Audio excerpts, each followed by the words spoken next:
This week on The Digital Coffee, Facebook is rolling out Reels. Instagram is getting rid of the swipe up, and soon you'll be able to record your Twitter Spaces. All that and more after this.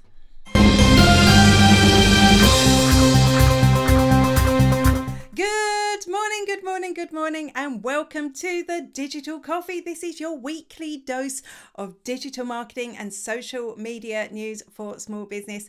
My name is Amanda Webb, and I am grabbing my coffee cup, which will be filled as soon as the show is finished.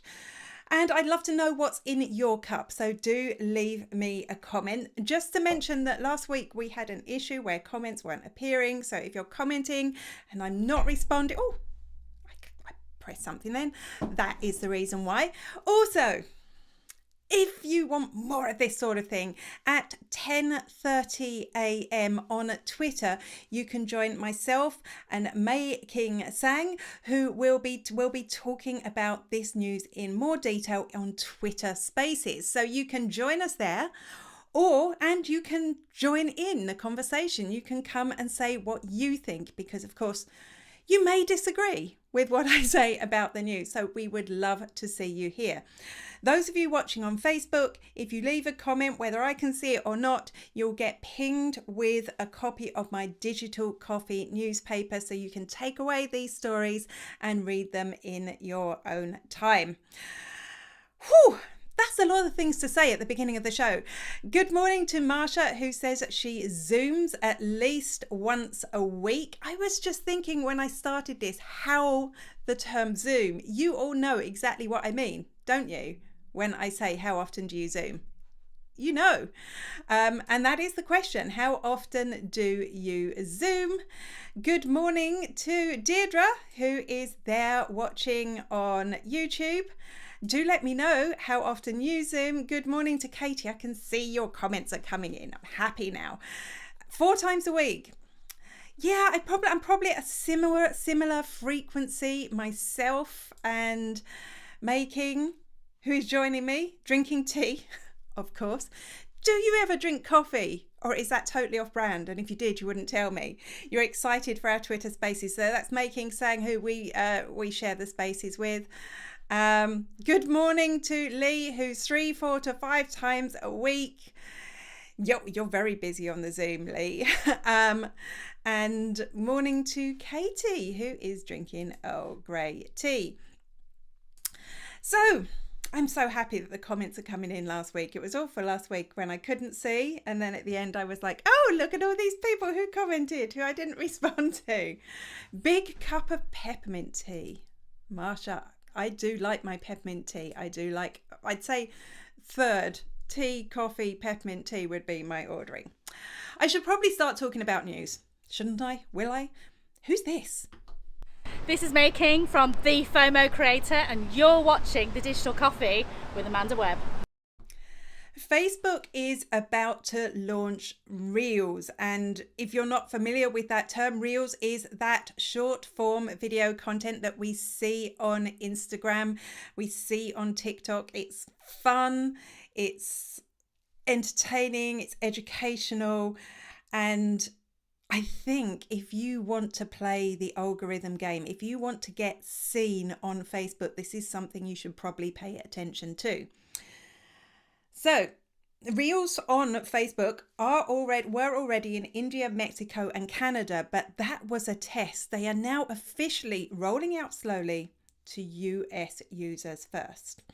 And Reels will appear on, or will be started from the news feed, and they will be able to be started from a group. This is what they will look like within a group. And I think it's interesting because it's not a tab at the top of the page. Of course, we've got that for stories. I have seen some screenshots that suggest there will be, when you log into Facebook, there will be kind of where your rooms are now. I mean, who even looks at that? There will now be a Reels tab, but it will actually appear in the feed. You'll be scrolling through and you will see Reels.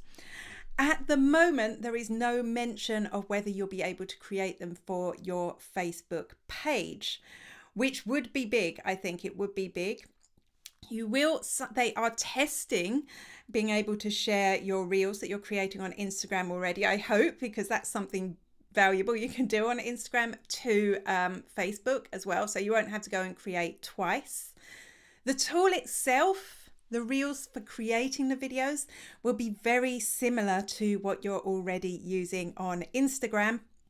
Hasn't got quite as many features, but they do say if there's an uptake, they'll be adding in all the features that you can get on Instagram. Now, why is this interesting to us as businesses? That's what I would like to know. Well, I think when Instagram launched Reels, they really gave it a push. It was the one thing, and still is, to be honest, and I think still will be for a while, the one thing you could do to reach beyond your existing audience, because it's got its own tab, and in that tab you will see Reels from everyone on Instagram that Instagram thinks are going to be interested. So my Instagram Reels, they should be full of business tips, but it's not. It's full of cat videos. But that's because Instagram knows that's what I'm interested in, and I don't spend a lot of time there. Of course, if I spent more time looking at business content, that's what it would show me. So it is the way you can expand what you're doing on Instagram. Is it going to be the same for pages? You know, the Facebook pages, that is. The thing is, I don't really know, because if you remember, stories came out on Instagram and then they brought them onto Facebook, and I was convinced they would really be pushing that out onto Facebook. They'd be really pushing stories on Facebook, but in fact they didn't. Not stories from pages so much. So if you're going to repurpose your Instagram Reels for Facebook, or you want to create on both, I think it will be worthwhile. But I would not necessarily dive all the way into Reels on Facebook straight away until we see what the effect is on our reach. Lots of comments coming in. Kate is saying that she's drinking tea and she Zooms once or twice a week. That's Katie just tagging someone. And I see, that's pictures of cats. Yeah. And you know what? When I was looking at Reels, because I give myself a time to look at Reels because it's so addictive, you just lose time. And I was scrolling through and I found myself, I was skipping by. Well, I looked at the dog ones. I was skipping by the children ones. And then I found out little children are hilarious too. So I'm not sure if everyone just sees cats, dogs, and little children on Instagram, but that is what I see. I'm Ian Anderson-Gray and you're watching Digital Coffee with Amanda Webb. Instagram users have been getting a notification this week, and that notification says, I went the wrong way. That notification says that swipe up links are going away to be replaced with a link sticker. So, just in case you didn't know, one of the big problems with Instagram is that you can't link out. You've got the link in your bio and that's pretty much it. We've talked about direct messaging before as an alternative to that, but that's been it. Unless you had 10,000 followers. If you had 10,000 followers, you could have a swipe up link, which means people would swipe up and it would bring them directly to the website you were linking at. Now, if you didn't have 10,000 followers, there were some swipe ups you could do. If you have an Instagram shop, you can swipe up to that, but everything would remain within Instagram. The beauty of linking to your own website, of course, is that you've got them on your site. You can persuade them to buy. The rumor has it that this new sticker may not restrict linking to people with 10,000 followers. It has it that it might happen that no matter how many followers you have on Instagram, you will be able to use this link sticker to link wherever you want on the internet. Now, that is the hope. I'm not convinced because we just don't know. There's been no official announcement or response from Instagram about this, so we're waiting to see what happens. But this could be huge. This could be huge for businesses. And you know what? I was wondering why Instagram would replace the swipe up with a sticker. And then I thought, well, you know, a lot of people who use Instagram may not realize that you can swipe up.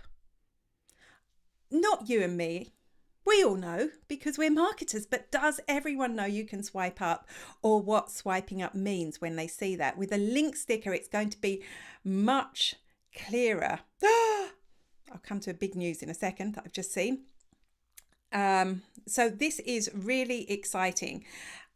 The sticker will be more prominent. People will know it's a link. You'll be able to build it into the design of your story. You'll be able to highlight it to push people to your website. So I do think, and it fits with the tone of Instagram. So it looks like breaking news that you will get this sticker if you have less than 10,000 followers, because here's Kate saying that she has it on one of her accounts that only has 500 followers. So check your Instagram accounts now, go create a story and see if you can add a link sticker. This is great news for all businesses. We really needed this. I still think the direct message thing will work incredibly well, but this does mean you'll be able to drive traffic to your website from stories. It's something we've all wanted. And Kate says she's only had 5,500. No, she's only had the sticker since last night. As soon as we come off this, I'm going to go and check mine, see if any of my accounts have it. I'm thinking probably not, but it would be exciting if I did. You're watching The Digital Coffee with Amanda Webb. Shopify is getting in on the e-commerce game. We knew that we knew that TikTok shopping was coming, but now it's here. We were expecting TikTok shopping only to be linked with live broadcast. But if you are a Shopify merchant, you will now be able to, or you will soon be able to, it's in the testing stage, add a shop tab to your TikTok profile. And that will showcase your products. It will bring it in from your Shopify feed. You're also going to be able to link to those products from your videos. So people will be able to click directly into it. Now, it is being tested in the United States, Canada, and the United Kingdom. So I know a lot of people who watch this show are in the UK. If you are a Shopify user, you could have access to this tool and start building it in time for Christmas. But I wanted to put a word of warning in here. Do you already use TikTok? Are you using TikTok well? Are people engaging with your posts? Are your posts about your business? And the reason I'm saying that is if you ticked a yes box for all of that, it's definitely worth investing in looking at adding the shop. If you don't currently use TikTok and you're just thinking you'd like to get on there to get a shop, I would look at what else you're already doing. So are you already doing Instagram? Are you doing Instagram well? Could you put a little bit more time into Instagram instead of having to go and learn a whole new platform? Because of course, Instagram already does this. You can already tag products in your shop. You can already link directly to your shop. So just before you go and jump on TikTok, if you're not using it already, make sure you're doing it for a good reason. Who uses TikTok here? Let me know. I'd love to look at your accounts. Hey, it's Andy at Content Cal here, and you're watching The Digital Coffee with Amanda Webb.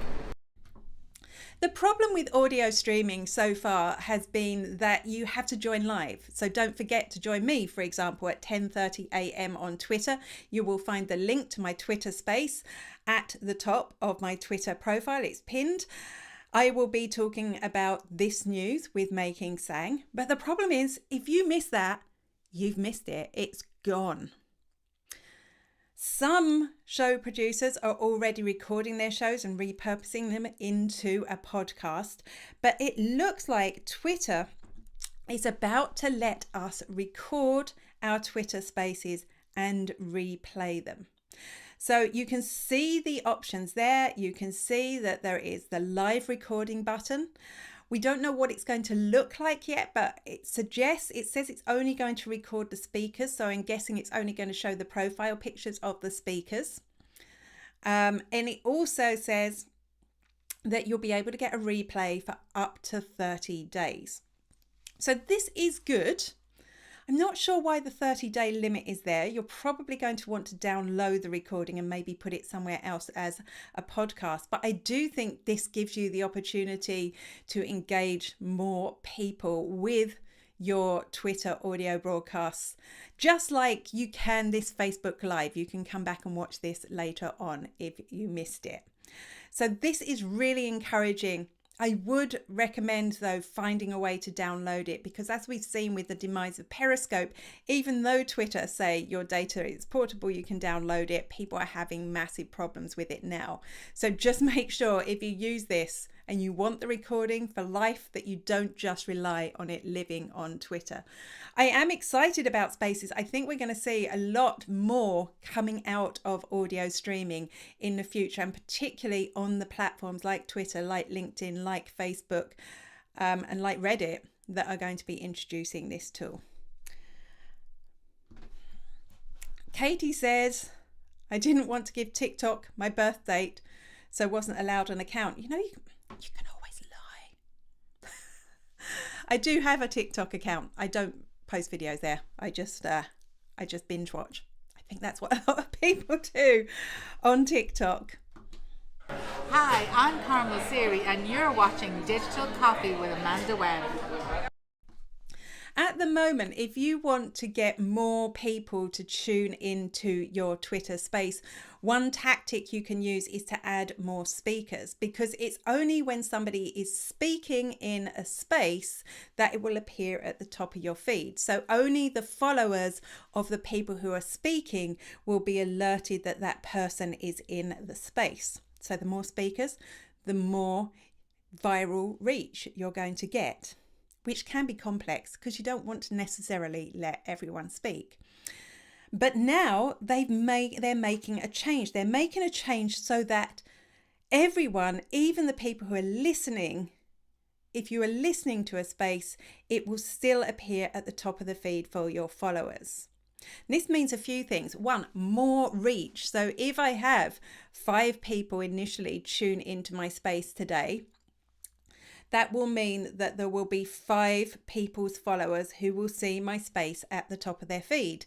And obviously that's going to bring in more and more followers, and it will just populate and populate and populate, giving spaces the opportunity to get huge. So that's exciting. It's exciting that it will be easier to reach more people. And the downside is, of course, that's going to start filling up that section at the top of the feed where fleets used to be. Sometimes I'll log in and there'll only be 1 space or no spaces at all at the top of the feed. So this is going to populate that fully, which means it will be harder for your space to stand out amongst all the other spaces. So even though you have the potential for the reach, people will have to scroll across to find the one they want to join. I'm sure there's going to be some algorithmic update that will decide what you're going to see first in that Twitter Spaces, but I do think this is good news, but I'm cautiously worried that actually my wonderful space will get lost amongst a whole bunch of others. Here's Ginny. Good morning to Ginny. She says, I don't really do TikTok, but I know some museums and heritage properties that have been doing it really well. And it could work really, actually, exceptionally well for those businesses. And if they're on it already, you see, a Shopify shop is going to be physical products. But if they're on it already and they have a Shopify shop, you know, this is their opportunity to monetize the time they're spending there, because TikTok is all time consuming. So if you really want to see that you're getting benefit from it, I think a shop is a really excellent way to do that. Hi, I'm Kyra Fingleton from Glamping Under the Stars, and you're watching The Digital Coffee with Amanda Webb. Twitter direct messaging has always been a way that customers could communicate with businesses. It's always been used for customer care. But you probably noticed that direct messaging on Twitter has got a massive upgrade over the last year or so. So many new features. And now they're adding even more. So they are adding sending the same message to multiple people without sending it to a group. So if you've ever had something that you wanted to send to people, you'll notice that when you send it to 5 people, it groups them together and sends that message to all of them. And the problem with that, of course, is, I'm going to leave that up because I want to point something out. The problem with that, of course, is that people don't always want to respond back to a group message. You know, they don't want everyone in the group to see what they're saying. So this new feature will mean that actually, as you can see at the top there, that you will be able to select the people you want to send the message to, and it will send it to them individually. So you won't have to copy and paste, it will do it all for you, which could start building better relationships with the people because you'll be into that one-to-one conversation. And we know that people like sending direct messages, that they're more comfortable with sending messages directly rather than sending them putting posts publicly.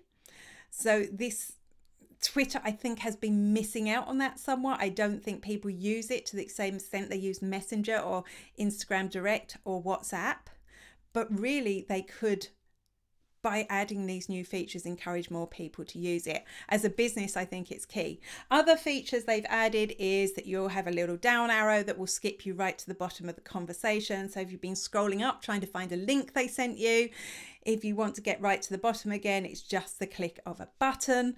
They're also adding, they're grouping messages by the date they were sent. So if you look at your direct messages at the moment, they're a little bit of a mess. It's just like an ongoing stream. Now it'll be much clearer when conversations happened. All of this is good. I still don't use Twitter messages much. A lot of the stuff I get is spammy, people who I don't really know wanting me to retweet something irrelevant, or that hello lovely lady type of stuff that we've talked about many times before.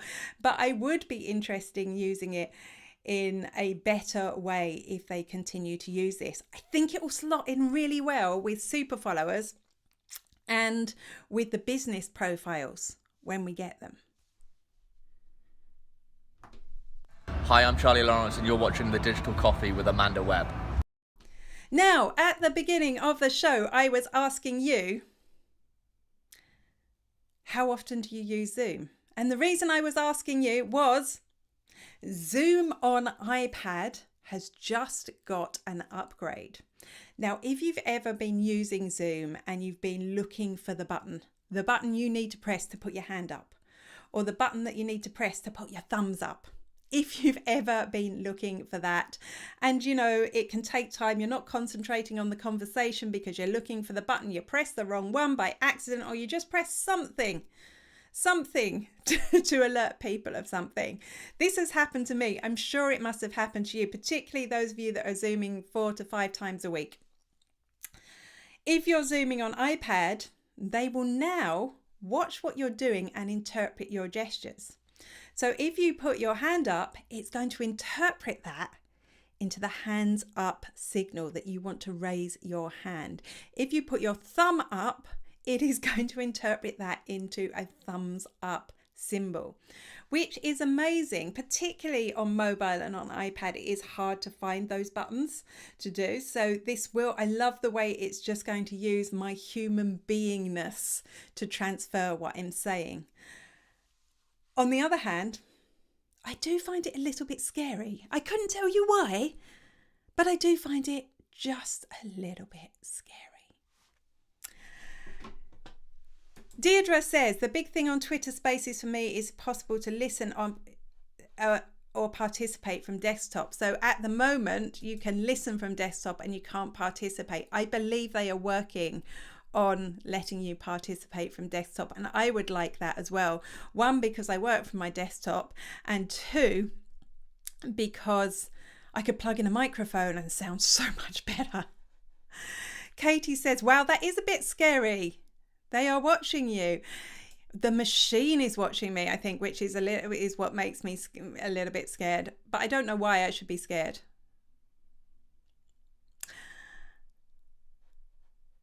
May King says the Zoom to iPad hand gesture feature interpretation turns AI on its head. I love it. Yeah, you're right, isn't it? Because last week we didn't cover it in the news because I thought it was a bit meh, but Mark Zuckerberg launched his like AI meeting room, so you have to have a big old headset and everything, or AR, sorry, virtual reality, VR, got it right the third time. He launched his VR headsets for meetings, but that means you still have to be sitting at home with a big old headset on your head and it turns you into an avatar. So this is doing the no, it's not doing the opposite. It's doing something like it. I'm glad you're excited, Making. Do you find it scary at all? I'd love to know. Okay, that is all for this week's show, but don't forget to join me at 10:30 a.m. with May King on Twitter. You will find a tweet pinned to the top of my Twitter profile, which is @Spiderworking. Come and have your say. Tell us, do you like these changes? Tell us why I shouldn't be scared of Zoom gestures. We would love to see you there. And until next week, I will be back. Same bat time, same bat place. Bye-bye.